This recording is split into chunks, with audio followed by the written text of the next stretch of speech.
Mesdames, Messieurs, bonsoir et bienvenue à cette grande édition d'information sur la télévision Labari.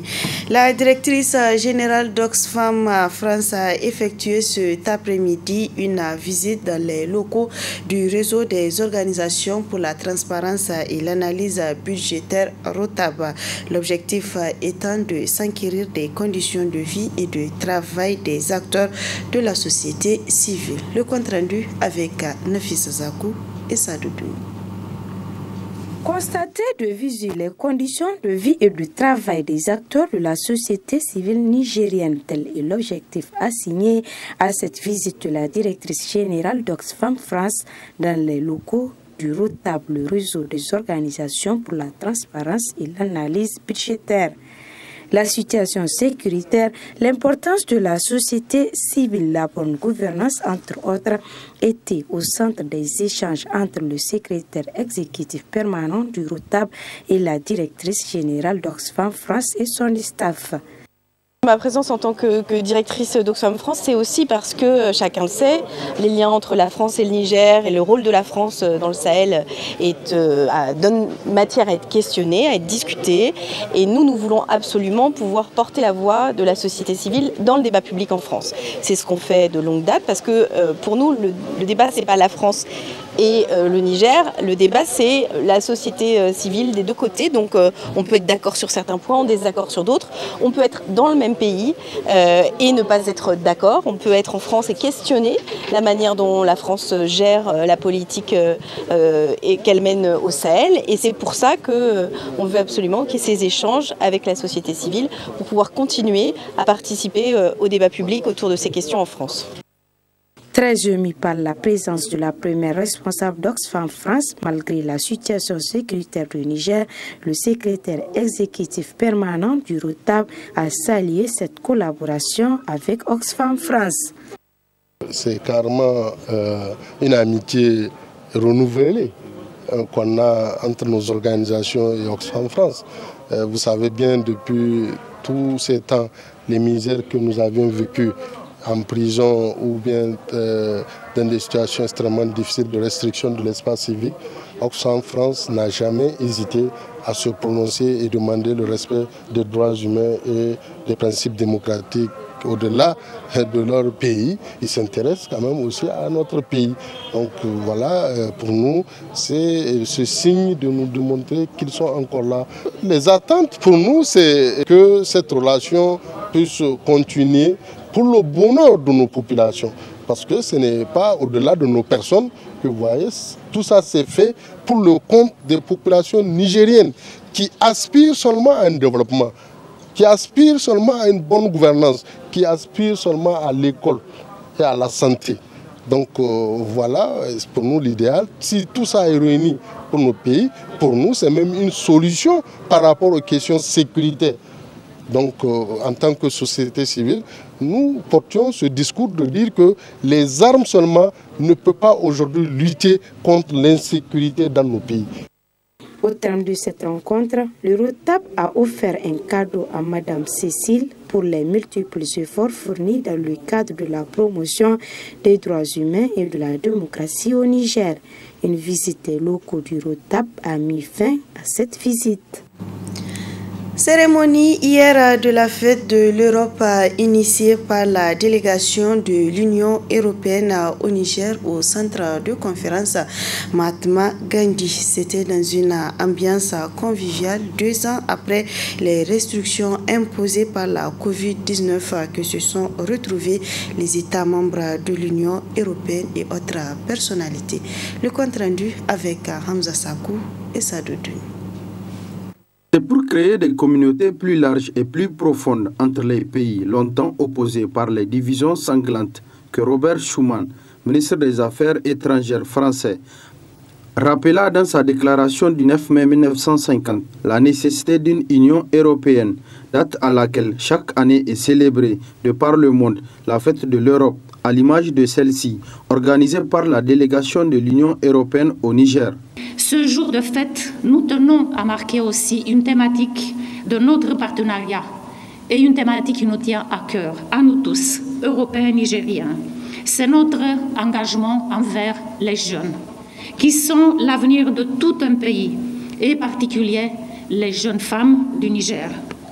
Leurs voix sont importantes, et leur souhait, et le souhait de nous tous, est qu'elles soient encore mieux entendues et incluses dans les politiques et dans les actions, d'où le dialogue avec le FADA des jeunes filles qui suivra plus tard dans la soirée, qui rappellera aussi, comme vous le voyez, la décoration dans la salle, rappelle aussi notre attachement à la culture et aux traditions.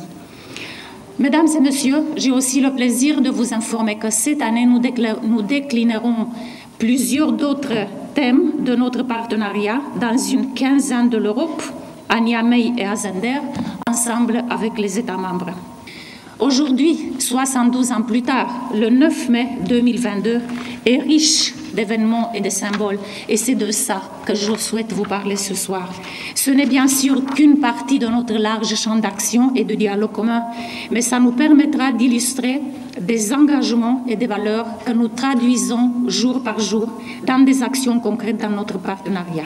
N'étant pas insensible à la situation internationale, l'Union européenne dénonce. Malheureusement, la joie de se retrouver dans la convivialité et dans l'espoir est fortement assombrie par le contexte international plus qu'inquiétant, car nous témoignons pour la première fois depuis très longtemps un conflit armé international suite à l'agression non provoquée et injustifiée de l'Ukraine par des forces armées de la Fédération de Russie, agression que l'Union européenne condamne dans les termes les plus forts.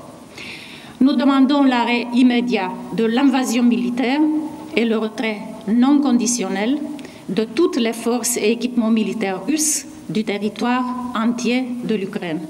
Nous restons également unis pour appuyer l'Ukraine diplomatiquement, économiquement, financièrement, militairement et avec l'aide humanitaire. Après les présentations de vœux de fête par les participants, s'en sont suivies des prestations artistiques et de la Fada des filles qui ont rehaussé l'éclat de cette cérémonie.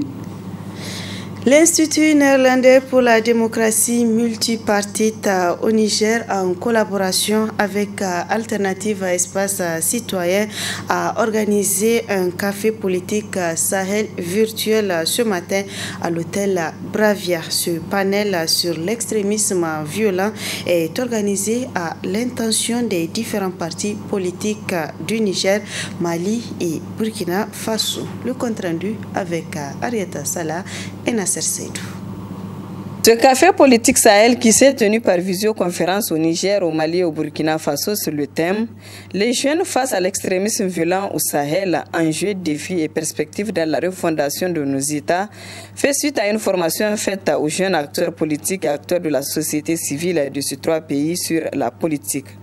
Une initiative de l'Institut néerlandais pour la démocratie multipartite au Niger. Le café politique s'inscrit dans le cadre d'un programme de formation que nous avons initié à l'intention des jeunes militants des partis politiques et des jeunes acteurs de la société civile. Et donc, au-delà des cours théoriques et des aspects pratiques que nous conduisons avec ces jeunes-là, nous faisons aussi des débats que nous appelons café politique. Et nous en avons fait un certain nombre à l'échelle du pays.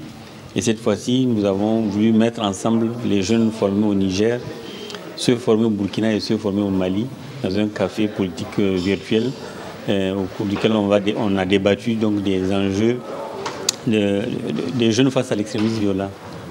Et on a essayé de débattre des enjeux et des perspectives qui peuvent s'offrir à ces jeunes. Tout ceci procède de la formation des gens.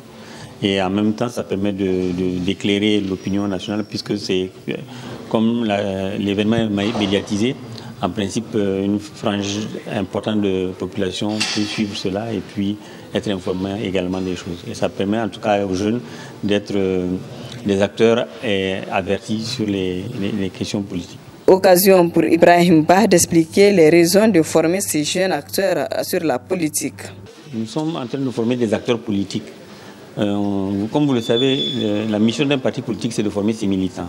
Et comme vous le savez également, dans les pays comme le nôtre, les partis politiques font beaucoup plus d'autres choses que de former leurs militants. Et on s'est dit qu'il y avait quelque chose à combler, un vide à combler.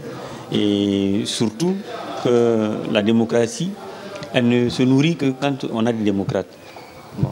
On ne se proclame pas démocrate, on est démocrate parce qu'on est au courant d'un certain nombre d'enjeux et au moins des b.a.-ba de la démocratie. Donc nous formons ces jeunes-là sur ces questions pour qu'on ait une politique qui est pratiquée autrement. Pour qu'on revienne sur les fondamentaux de la politique qui ne sont pas liés aux questions d'argent. Comme vous le savez, au Niger, pour se faire élire, si on n'a pas d'argent, on n'est pas élu. Alors que normalement, c'est un programme qu'on a, c'est des convictions qu'on a, on s'engage en politique parce qu'on veut changer les choses.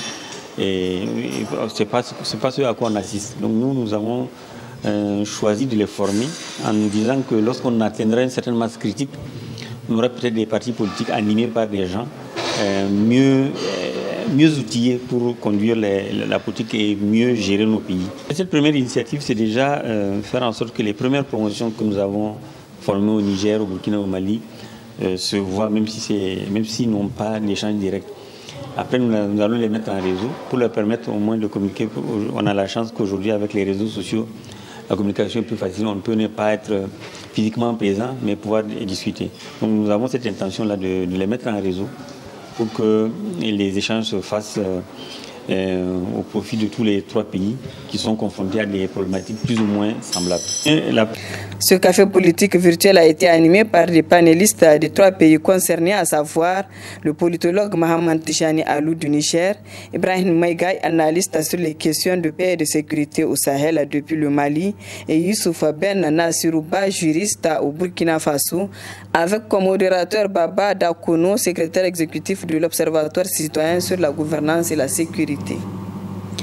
Le volet reportage de cette édition nous conduit à la découverte d'une localité de renommée historique. Il s'agit du village de Koigolo dans le département de Boboya, un village qui est fortement lié à l'histoire guerrière de l'ouest du pays. Allons à la découverte de la cité de Issa Korombe Koigolo avec nos reporters Adam Soumana et Ali Doubourema. Ces falaises offrant une belle vue panoramique de Koigolo sont très symboliques et pleines de sens pour les populations de cette cité historique, voire au-delà de ses frontières. L'une de ces falaises abrite 2 grottes à buissons appelées Golo en germain, où partaient se réfugier les vieillards, femmes et enfants, pendant que les bravalides, eux, combattaient les ennemis. Ainsi, les Golos, servant d'abri aux personnes vulnérables, ont donné leur nom au village Koigolo, qui veut littéralement dire en germain « aller à la grotte ». Cette falaise, elle également, possède une grotte qui servait jadis de lieu de culte au redoutable guerrier Issa Korombe. Ce dernier, né vers 1810 à Koigolo, a marqué l'histoire guerrière du Zarmataray comme aucun autre homme ne l'a fait au XIXe siècle. Comment celui que d'aucuns surnommèrent Wangunia, maire de la guerre, ou encore Zato Meyuta, le maître du feu, en était arrivé à ce stade.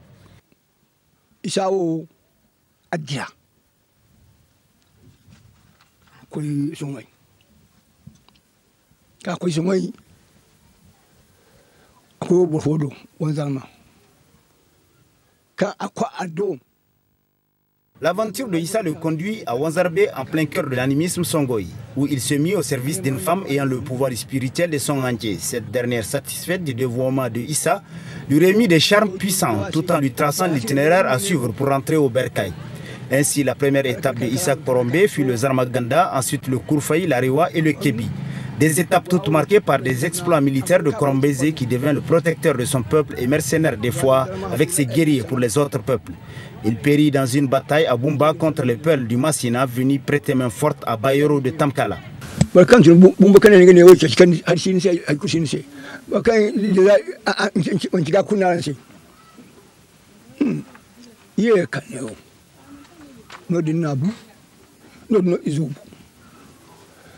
À la mort de Korombézé Issa Moudi, ses compagnons et autres progénitures ont poursuivi ses actions à la tête de Koigolo jusqu'à l'arrivée des colons.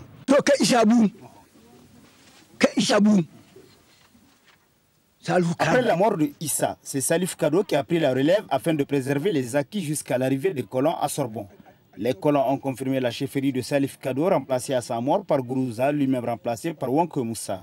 Après Wanke Moussa, Wanke Hassan lui succède, lui aussi remplacé par Wanke Abdou, après le décès duquel c'est Wanke Amadou Moussa qui se retrouve à la tête du canton.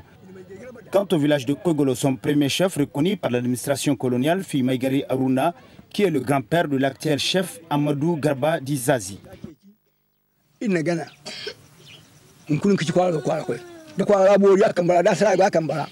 Soulignons enfin que la dernière bataille dans l'histoire de Koigolo fut livrée à Tangamiko contre les assaillants venus du Tagazar. Une bataille qui fut meurtrière pour les hommes de Issa Korombe, restant ainsi à jamais gravée dans leur mémoire. Ceci constitue une page dans l'histoire de Koigolo et comme dirait notre confrère de RFI, nul n'a le droit d'effacer une page de l'histoire d'un peuple, car un peuple sans histoire est un monde sans âme.